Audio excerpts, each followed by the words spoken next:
আসসালামু আলাইকুম। আমি এখন দাঁড়িয়ে আছি গাবতলী বাস টার্মিনালের পুলিশ ফাঁড়িতে। এই পুলিশ ফাঁড়িতে বসবাসরত পুলিশ বাহিনীর সদস্যগণ অত্যন্ত জরাজীর্ণ একটি ভবনে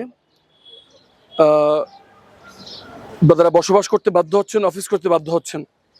এখানে দেখে আমি সত্যিকার অর্থে খুবই শকড হয়েছি যে যারা আমাদের নিরাপত্তার দায়িত্বে নিয়োজিত তাদের আবাসন ব্যবস্থা এত দুর্বল কেমন করে হয়।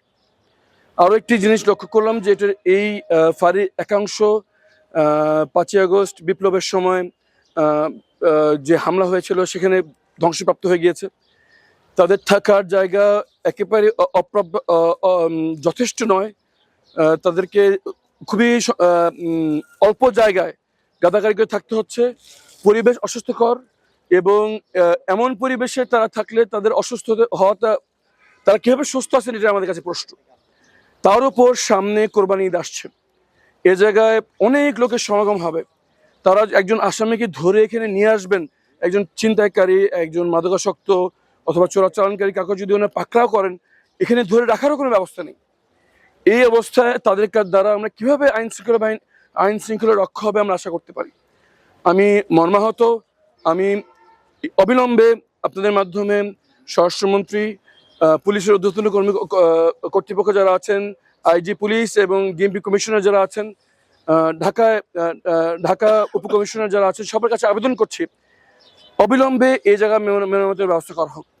এখানে একটি ব্র্যান্ড নিউ বিল্ডিং হওয়া উচিত যাতে সবাই সুরক্ষিতভাবে স্বাস্থ্যকর পরিবেশে তারা থাকতে পারেন। এবং আমরা আমাদের স্থানীয় ব্যবসায়ী এবং আমরা যারা আছি আমরা চেষ্টা করব আমাদের পক্ষ থেকে ওনাদের কিছু সহযোগিতা করার জন্য, যাতে ওনারা একটি আপাতত যারা তারা কাজ চালিয়ে নিতে পারেন। কিন্তু আমি অবাক হচ্ছি কেমন করে বিপ্লবের প্রায় 2 বছর হয়ে যাচ্ছে এখনো এই ফাঁড়ির অবস্থা এভাবে পড়ে রয়েছে। আমাদের ঊর্ধ্বতন কর্মকর্তারা কখনো এখানে আসেন না? তাহলে এইভাবে কেমন কীভাবে এই অবহেলিত অবস্থায় এত গুরুত্বপূর্ণ একটি স্থাপনা এভাবে পড়ে থাকতে পারে? আমি ইনশাআল্লাহ এই বিষয়টি নিয়ে ঊর্ধ্বতন কর্তৃপক্ষের কথা বলবো এবং দ্রুততর সময়ে এখানে যেন একটি উন্নত মানের স্থাপনার ব্যবস্থা করা হয়। যারা আইন শৃঙ্খলা নিয়োজিত আছেন তারা খুব অল্প জনশক্তি নিয়ে অনেক বড় এলাকা তাদের পাহারা দিতে হয়।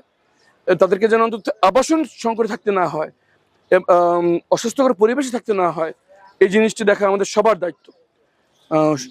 অবিলম্বে সরকারের দৃষ্টি আকর্ষণ করছি এবং স্থানীয় যারা আছেন তাদের সবার দৃষ্টি আকর্ষণ করছি। ধন্যবাদ।